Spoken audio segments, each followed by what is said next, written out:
दिल्ली विधानसभा चुनाव में आम आदमी पार्टी की हार एक बड़ा झटका है, लेकिन इससे भी बड़ा झटका अब उन्हें लग सकता है, क्योंकि बीजेपी के नेतृत्व में दिल्ली विधानसभा सत्र की शुरुआत हो गई है। मुख्यमंत्री सहित मंत्रियों ने भी शपथ ले लिया है।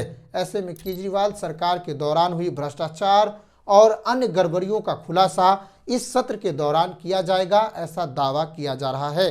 क्या है बीजेपी की तैयारी और आम आदमी पार्टी के लिए कितना मुश्किल होगा ये सत्र, इस पर भी हम बात करेंगे। दिल्ली विधानसभा सत्र की शुरुआत हो गई है। लगातार सत्ता का स्वाद चखने वाली आम आदमी पार्टी पहली बार विपक्ष में है। ये पहली बार ही होगा कि पूरे देश में मुख्यमंत्री भी महिला होगी और विपक्ष के नेता में भी महिला ही होगी।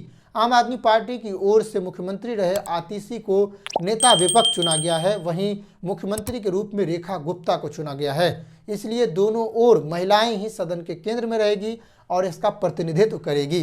अरविंद केजरीवाल सत्ता में आने से पहले कैग की रिपोर्ट से सरकार के भ्रष्टाचार को उजागर करते थे, लेकिन जब खुद सत्ता में आए तो कैग की रिपोर्ट को सदन में पेश ही नहीं होने दिया।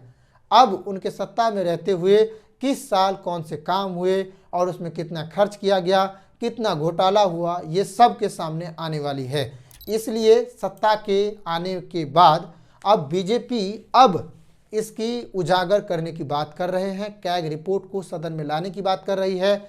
लगभग 14 कैग रिपोर्ट हैं जो अभी लंबित पड़े हुए हैं।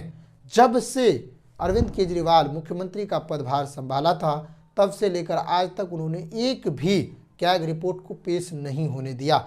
इसीलिए बीजेपी इसे एजेंडा के रूप में देख रही है और आम आदमी पार्टी को नेस्तनाबूद करने के लिए, उन्हें और बर्बाद करने के लिए इसका प्रयोग करने जा रही है, ताकि उनके एजेंडे और मजबूत हो। चुनाव से तुरंत पहले कैग की रिपोर्ट लीक हुई थी, जिसमें शीश महल और शराब घोटाले का जिक्र था, जिसे मुद्दा बनाते हुए बीजेपी ने चुनाव भी लड़ा था।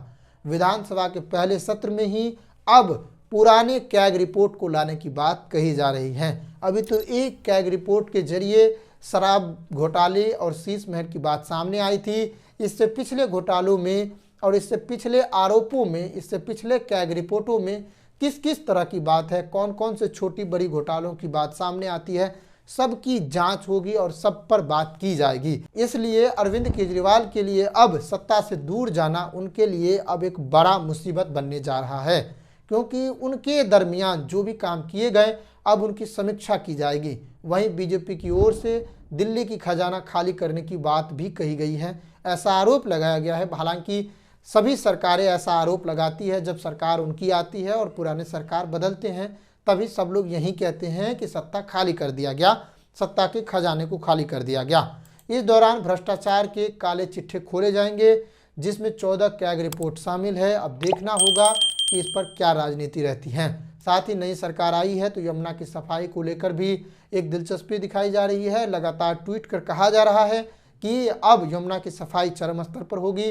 जल्द ही यमुना की सफाई भी की जाएगी। साथ ही सड़कों की सफाई, नालों की सफाई भी किए जाएंगे, क्योंकि बरसात का मौसम आने वाला है, इसको लेकर भी काम किए जाएंगे। साथ ही शराब अनियमितता को ठीक किया जाएगा और अन्य मामले भी सामने आ रहे हैं। इस तरह अरविंद केजरीवाल के लिए ओवरऑल मुश्किल होने वाली है। वहीं उन्हें अब दिल्ली में जो काम किए गए थे अब उनके जवाब देने होंगे, एक एक सवालों के जवाब देने होंगे। इससे उनकी मुसीबतें और बढ़ेंगी और ज़्यादा मुश्किल होगी। तो आज के लिए इतना ही। दिन भर विशेष आप देखते रहिए हमारा शो, खास प्रोग्राम। नमस्कार, मिलते हैं अगले दिन। जय हिंद।